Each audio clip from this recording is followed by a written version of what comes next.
જામનગરમાંથી કે જ્યાં દેવ salt group પર આઈટી વિભાગના દરોડાના મામલે સર્ચ દરમિયાન 50 લાખની રકમ અને 50 લાખના દાગીના મળ્યા હોવાની સૂત્ર પાસેથી વિગતો છે। પ્રમોટર્સ બિલ વગર કરતા વેપારના નાણાં અન્ય વેપારમાં રોકાણ કરતા હતા। હોસ્પિટાલિટી તથા અન્ય વેપાર તરફ નાણાં ડાયવર્ટ કરતા હોવાનું પણ સામે આવ્યું છે। વિમલ, કીર્તિ કામદાર, વિવેક સોમાણી, રૂપલ કિરણ વ્યાસ પર આઈટીના દરોડાની કાર્યવાહી। ચાર્ટર્ડ એકાઉન્ટન્ટ અને ધંધાના ભાગીદારોને ત્યાં પણ ટીમનું સર્ચ। હાઈ ક્વોલિટી સોલ્ટના ઉત્પાદક છે દેવ સોલ્ટ પ્રાઇવેટ લિમિટેડ। છેલ્લા 3 દિવસથી આઈટી વિભાગનું સર્ચ યથાવત। અમદાવાદ, મોરબી સહિત 15 સ્થળે દેવ ગ્રુપની પેઢીઓ પર દરોડા। જામનગર દ્વારકા હાઈવે પર આવેલા હાઈવે હરી ફૂડ એન્ડ મોલમાં પણ તપાસ હાથ ધરાઈ છે।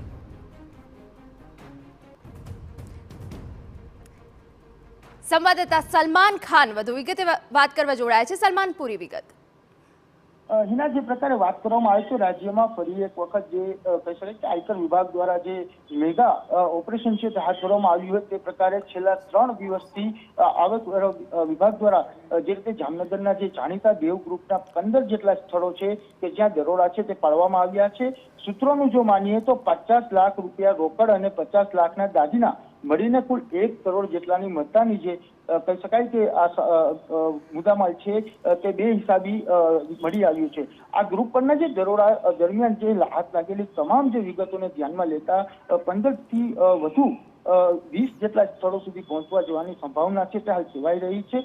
ખાસ કરીને જો વાત કરવામાં આવે તો જામનગર, અમદાવાદ, માળિયા, મોરબી સહિતના જે કહી શકાય કે દેવ ગ્રુપની જુદી જુદી જે પેઢીઓ છે કે જેને લઈને તે સ્થળો પર આયકર વિભાગ દ્વારા દરોડા છે તે પાડવામાં આવ્યા છે। ને દેવ સોલ્ટ જે કહી શકાય કે મીઠાનું ઉત્પાદન કરતી આ એક કંપની છે અને તેને લઈને ક્યાંક ને ક્યાંક જે રીતે વિમલ, કીર્તિ કામદાર, વિવેક સોમાણી, રૂપલ કિરણ વ્યાસના નિવાસસ્થાન સહિત જે ઓફિસો છે તેમને પણ આમાં આયકર વિભાગે આવરી લેવામાં આવ્યા છે। અને દરોડાની ઝપટમાં આવેલા તમામ જે તેમની ગ્રુપ કંપનીઓ છે તેમની સાથે જે વેપારમાં સંકળાયેલા લોકો છે તેમનો પણ આમાં સમાવેશ થયો છે, જેમાંથી કેટલાક જે ચાર્ટર્ડ એકાઉન્ટન્ટ અને ગ્રુપ સહિતના જે છે તે પણ સંકળાયેલા છે।